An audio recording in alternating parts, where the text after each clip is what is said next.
So it will be recorded and I'm informing all of you regarding this. Now, let me share my screen and let me take you to our today's session. Okay, so without wasting much time, so we have this tools to teach online. So today we will talk about the tools to teach online. This is the first session in the series I'm planning to. So don't worry in case you think that abhi to sab kuch samajh nahi aaya hai, there's a lot to learn. So yes, this will happen. But at least a beginning has happened today. Now, when we talk about online teaching, don't worry with this slide. I will not go into long elaborations. We will talk about more of practical tips. But yes, I wanted to give you a bit of an introduction about online teaching. When we talk about online teaching, we talk about two things. We talk about the asynchronous ways, and then we talk about the synchronous ways of teaching. Now, asynchronous is more of, again, a traditional setup. You go for emails, you share blogs, you share ebooks, discussions. I have spoken to certain schools who are running WhatsApp groups. Then there are certain schools who are running sessions on Telegram. So this is again a setup. So if we have issues when we don't know how to address these things, how to develop a methodology of online teaching, we can go forward and develop this asynchronous groups. I know certain schools in remote setup where they don't have that much bandwidth to run these video sessions, they are going with this methodology. So the teaching must continue. You have to adopt a methodology as per your requirement and as per the resources available to you right now. We have a lockdown that has happened. It is said it is till 14 and we don't know till when it may continue. Even when it's open, we don't know if we are able to afford the resources or not. So you have to make your own choices. So let us see how well we can go with it. My favorite is the synchronous part, and because it involves a lot of virtual teaching, I would love to teach a class where I can see my students, I can interact with them, I can assure that they are listening to me and they are sitting there and they're not gone away somewhere when I'm teaching in the class. And then obviously video conferencing, and then we have chats, we have webinars, we are doing one right now, and then instant messaging. So these are certain methodologies which we see are part of the synchronous type of teaching. Now, when we combine our online setup and the face-to-face teaching setup together, this is known as our blending teaching. So when we combine the face-to-face setup with the online teaching platform, this is known as blended teaching. And this is what we will do today, the blended teaching methodology, in which your students are not just seeing you. Like when we talk about face-to-face teaching, we can do a sort of a teaching in which you can sit in front of a WhatsApp video conferencing, and you can do a WhatsApp video. You can place a whiteboard over here. You can place a sheet over here. I've seen certain teachers, they're using their mobile phone and they're zooming it on a piece of paper, and then they're sharing the lectures with their students. So they're doing that stuff.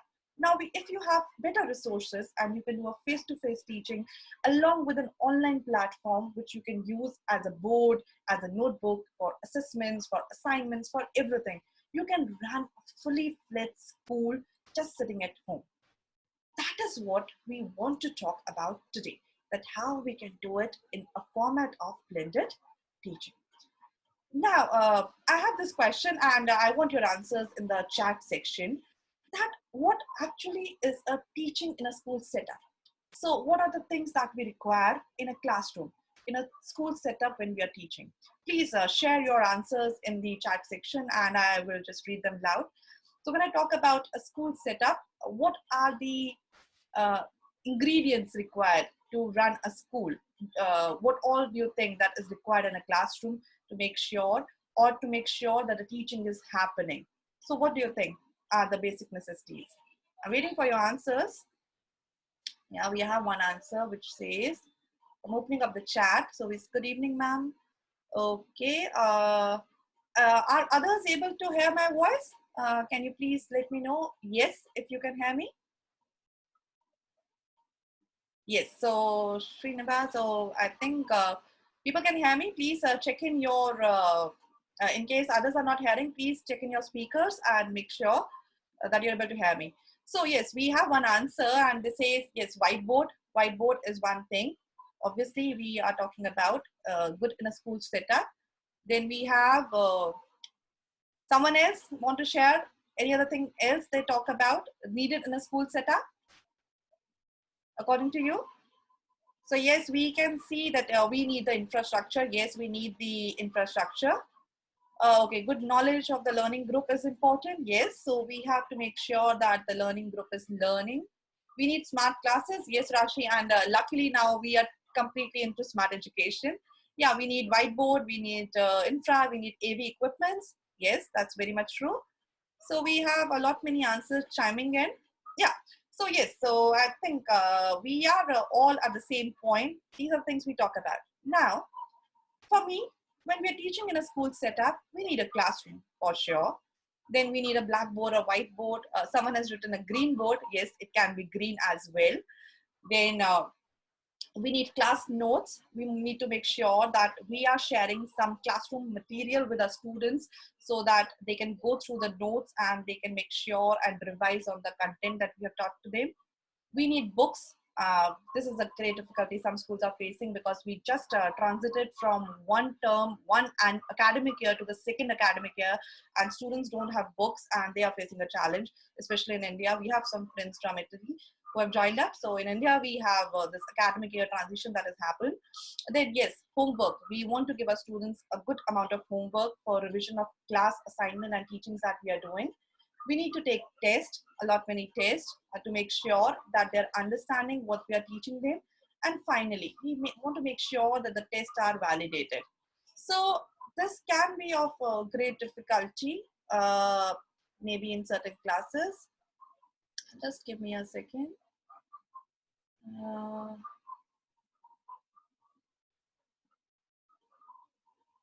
Somebody is actually touching on the screen. I have removed all the entries. Can someone who is actually writing on the screen can remove it from there? Someone is using annotations over there. I need to lock it up otherwise. So please don't use annotations. It will become difficult for all of us. So thank you. Okay. So yes. Okay. So yeah, these are the things we require in a school setup. Now, in this session, we want to talk about how we can transmit our classes, which is in this setup, into an online platform. My today's session will allow me to speak only about these three categories today. That is the classroom setting, that is the blackboard, and these are the class notes. So we have someone mischievous in the batch, and I don't know who that is. So I have to see if I can actually lock it out.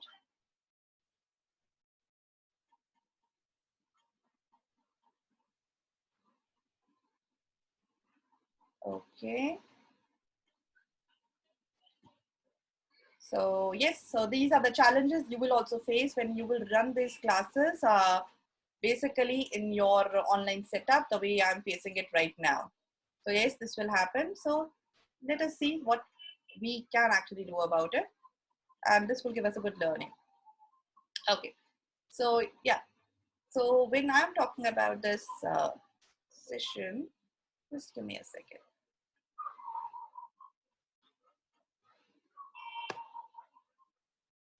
Okay. So we have our test validation that I was talking about. Now going further in the session, I would like to talk about what is most important for us when we are running these online classes. For me, it has to be students. Yes, we want to make sure the students are there. The second thing, communication with students, how we are going to make it happen.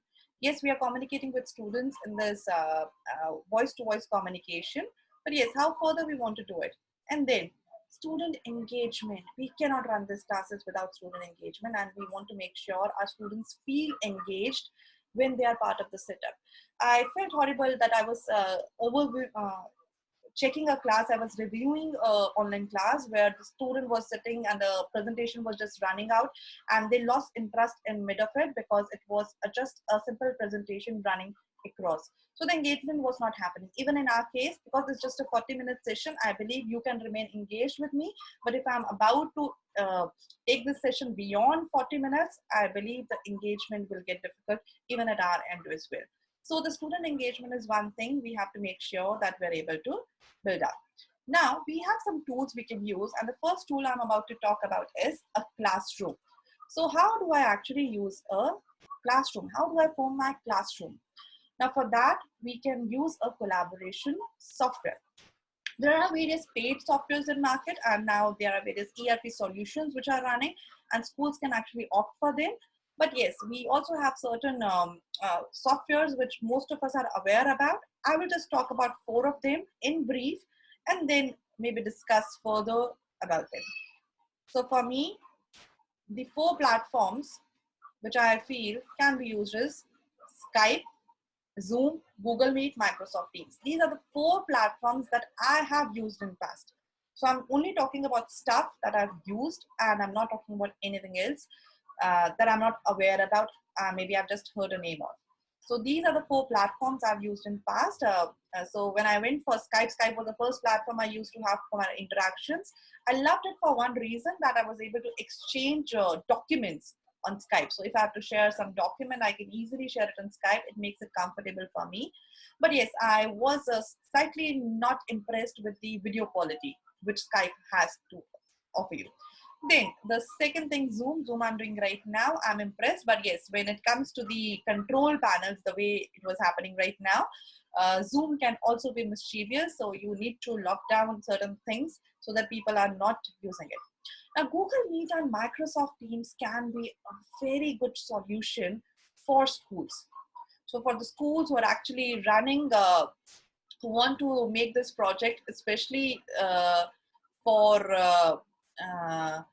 the schools want to run this program, schools can actually use Microsoft Teams and Google Meet. Now they allow you to form classrooms. They allow you to create a head. So I can be a head teacher, and then this head teacher can run this program in a way that I can make sure I can have different classes, and then I can have those students in those classes. I can control the notes they are all the students are getting from just one place. So that's the most beautiful part. So I can run 1,000 students from a single platform very easily by just making classroom. So Teams are the classrooms that you get to make in Microsoft Teams. So the classrooms which Microsoft Teams offer you are known as Teams. So it's a Office 365 tool. You have to purchase it now. Maybe soon maybe it will be called up as Microsoft 365, but it's a tool that you have to purchase. Same as with Google Meet, it will give you a 14-day trial period, but then again, you have to purchase it. So if you can spend some fine amount of money and you are looking for a solution for long term and you want to continue with the same, then you must go for any one of these. Microsoft Teams, like it's one of my favorite. I have used it day and night. So I can give you an assurance it's very good. But yes, it can be a bit of a mischievous when you're creating IDs for students. So yes, go through the trial completely, but only if you want to run a long-term solution. But if you're looking for a short-term solution, then I would suggest that you can go for Zoom. Zoom meetings allow you free meetings up to 40 minutes, and you can go for, you can just have repetitive sessions. And even in school, we never have a class of more than 40 minutes. So if you're running a class in Zoom session, it can be quite comfortable. You can have your students, you can control what students can share or what students can say. For annotations, I again have to see how it's controlled. But yes, so these are certain things you can make happen when you have to use Zoom as a platform. So these are certain platforms. I won't get into nitty-gritties with them because it will elaborate our session. I will share videos about each and every session platform separately, about how to use them and how to put them into complete use. That will be in my other sessions. I will do it on my YouTube channel. You can follow them over there. But for now, I will just share the names with you. Now, I have a collaboration software. For instance, I'm doing this collaboration software right now. What about teaching? So teaching will happen when students are involved, when we are sharing certain things, not just discussions. And maybe in certain classes, maybe in places of we can have one-to-one discussion, but when it comes to concepts, when it comes to mathematics, when it comes to sharing information which is more into technical parts, you need to share and write certain things on screen. Now for that case, you will obviously need a blackboard or a writing space. Now you can see I'm using this PPT almost as a writing space right now. I'm writing on this PPT and it becomes my writing space. You can have a blank PPT which you can share and write upon. Zoom offers you a whiteboard. I don't like it much. I don't appreciate it much, so I rarely use it. I don't like the fonts and the annotations they offer. But yes, you can use a PPT which you can use. But as you can see, I'm writing on the screen right now. Now for writing, I'm using a graphic tablet that I was already possessing. So if you are planning to have one, you cannot have it before the lockdown gets over. But if you can try and use your mouse. It can be of a bit of a help. What I'm using right now over here is an open board. Do not judge me from my handwriting. I type a lot, I write quite less. So what I'm using right now is an open board. You can get it completely free. You can get it for Windows, you can get it for MacBook, you can get it for Linux. It's completely free. You can just download it and start using it. Now, why do I love it? I have many reasons to share of my love with the open board. As you can see on on the right hand side of the screen, I will just show you. Now, here are certain tools which I would like to share with you. For instance, we have these shapes. Now I can try and I can pull in this shape over here. And I have this one shape if I'm teaching mathematics to my students. Then I have this triangle. I have this beautiful triangle I can pull in and I can have this discussion with my kids. Now I want to measure the angle of the triangle, but this triangle is not worth measuring the angle, so we can have a better one. Let us have this triangle instead and cancel this one. So we can have this triangle. Okay. Now I want to measure the angle of this triangle with my students, so I can go further and I have this beautiful tools kept over here. We have this applications. Yeah. So I have this protector which I can take and then I can rotate it. I can set it and I can actually share it with my students and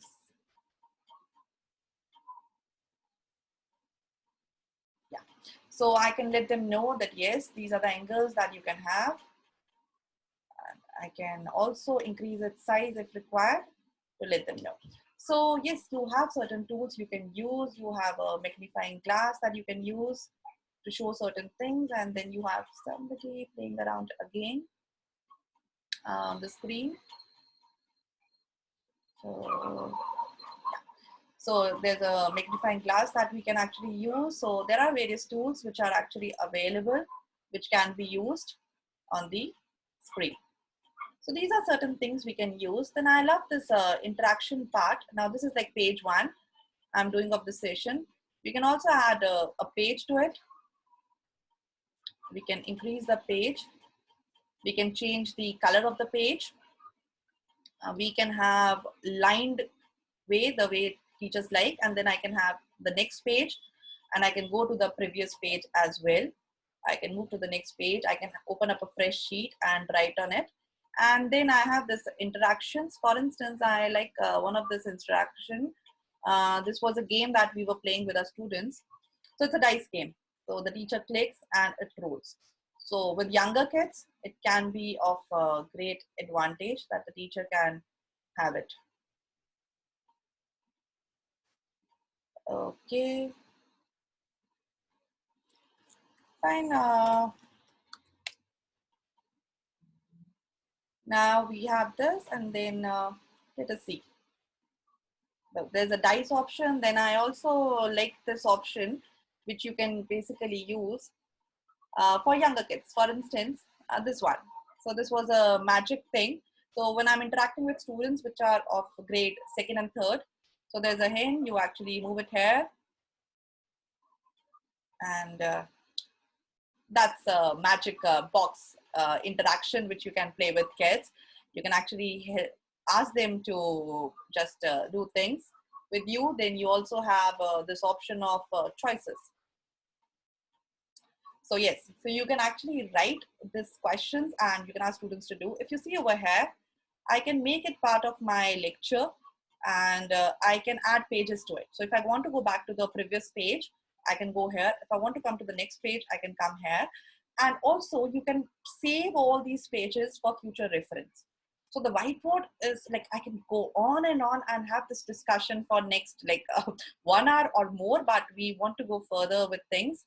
So I will go back to my page.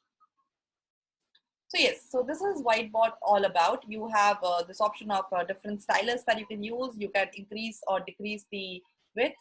So yes, so these are the various options that we have. And we have just few minutes left with this session. So I will go back to what I was talking about. Now after this session, after the whiteboard, we have options of class notes, that is reading material. So this is one tool that I've spoken about. Now, when I talk about reading material, I want to show you something. And I actually want all of you to make a note of it because we have to get back to that page.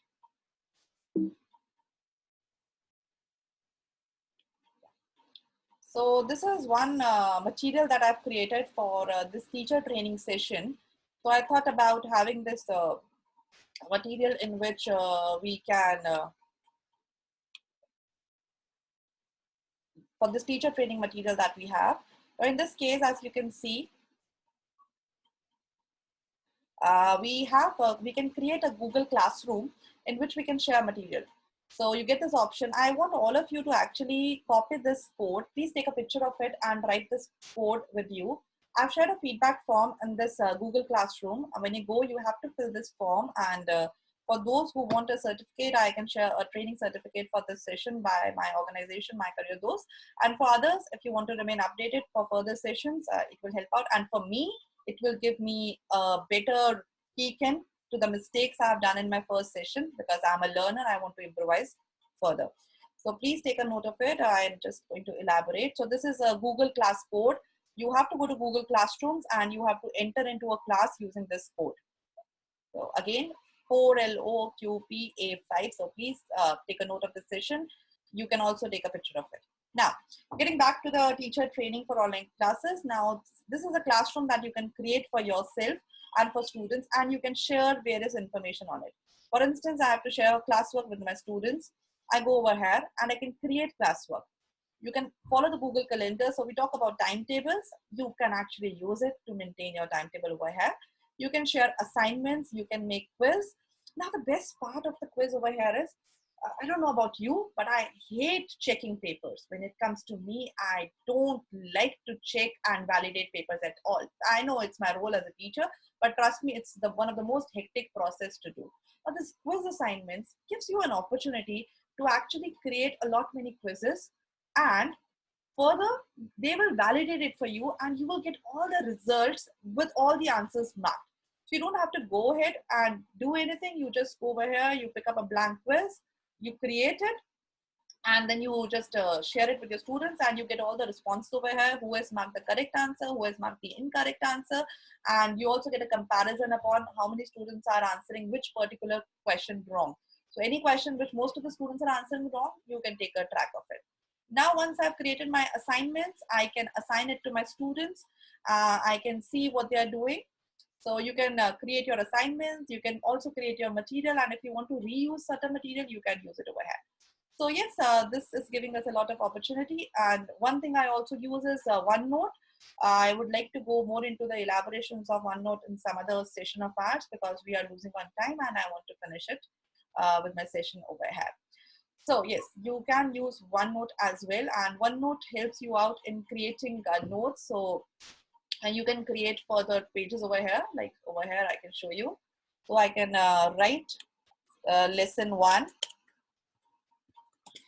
and so this turns out to be lesson 1, and then I can also add some, so I can add a section. So I can add a section of physics maybe, and then I can add a section of chemistry.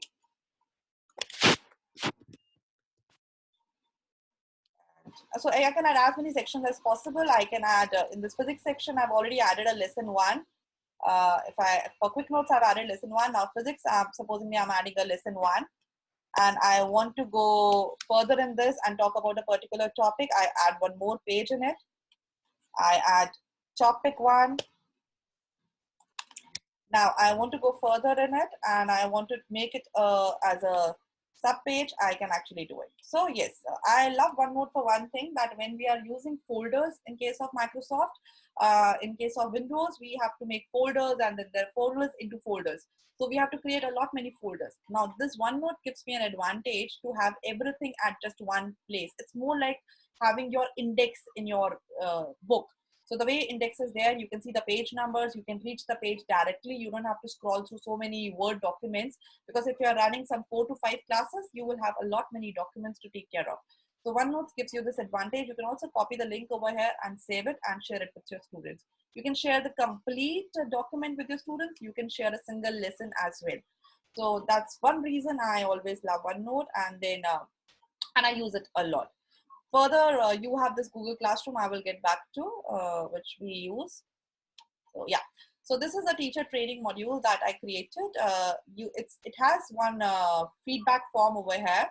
When you finish this training session, please go ahead and finish up this feedback form for me. It will just take less than 5 minutes for you to give your feedback on this form, and we can actually use it for further improvisation. Now, as you can see, I have taken this opportunity to upload a theme of teacher training over here. I can name my classes. I can create a class code. If I want, I can also create a new class. So if I have to create a new class, I can go ahead and create my classes.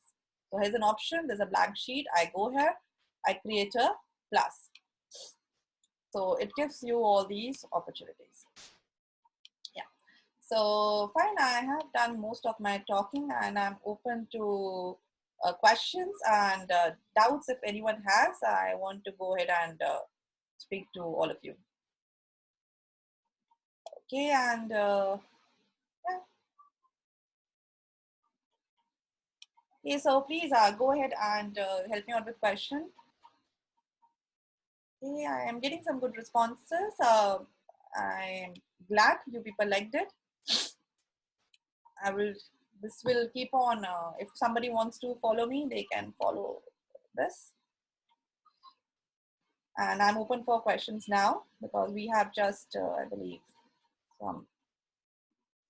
yeah, we have 6 minutes left. So please bring in your questions, if any. Okay, I have this one question coming up that, okay, how do we control what about students misusing these tools? Yes, this is a big issue that all of us are facing. And when we are interacting with the classes, especially the students of grade 8 to grade 12 and college, you can expect a lot of mischief happening. I was dealing with certain students in US, and there was even a grade 3 child roasting a grade 5 kid. So yes, this can happen. So there are certain cautious parameters. Accidents will happen to you. You will learn. You will find the right tools. So that's how it will happen. For instance, this accident is happening with me when somebody is playing with the annotation. So next time I'm taking this lecture, I will make sure that I'm locking this feature as well, the way I have locked everybody to speak or interact or share anything. Okay, so we have how it can be used for children living in remote villages with poor internet access. Yes, this is a problem for students who have poor interaction. And then we have this fellow again. So yes, this is a challenge that we are facing with these students. In that case, I would say that you can use in your phones. You can use it in so Google Classroom is an easy option. It will take the same amount of bandwidth which other things are taking. Bandwidth get consumed when you're using a video conferencing. So when you are not using a video conferencing, bandwidth is not consumed to that extent. So you can record lectures and share with students. In Google Classrooms, you can record your video, and you can record your video. You can actually make an assignment. You can make a quiz and share with students. Please help me understand more time than for quizzes. I will make a video and share with all of you.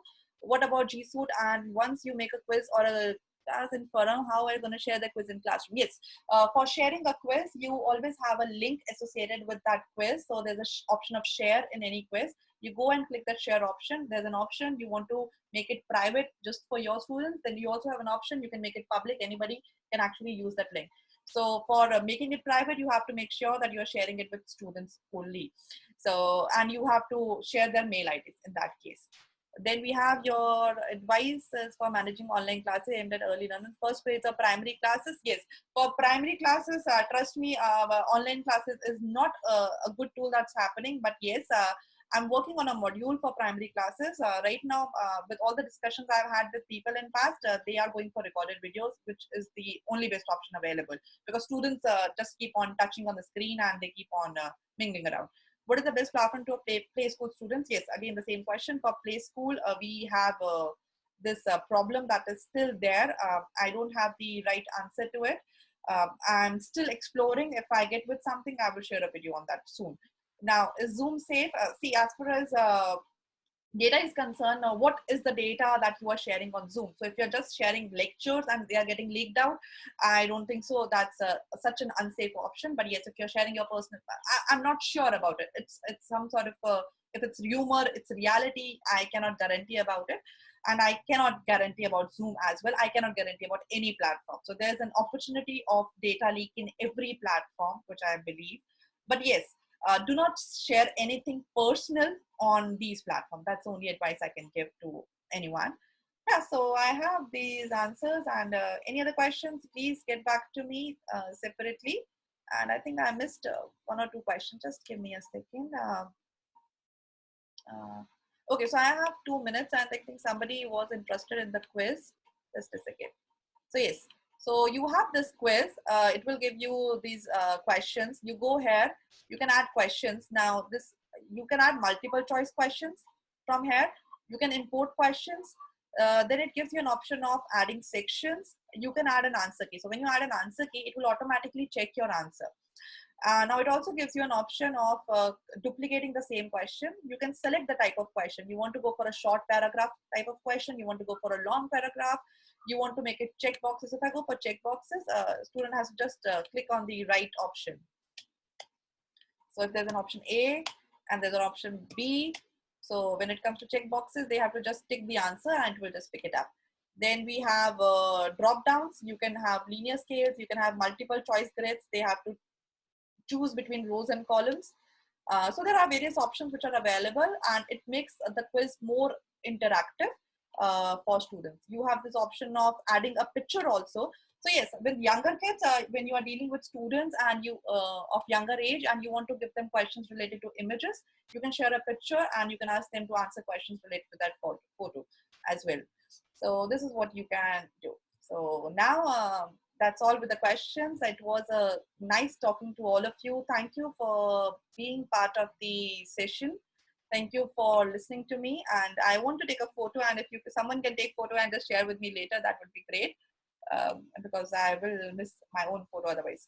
So yes, it was a good interaction, and thank you very much for being part of this session. And please share your feedback of any sort of video that you want me to make, and also if any sort of webinar you want to be part of. And if you want to go for a complete course on teacher training, it will be a paid program. So then also let me know. We can go ahead and discuss that. Thank you very much, and goodbye.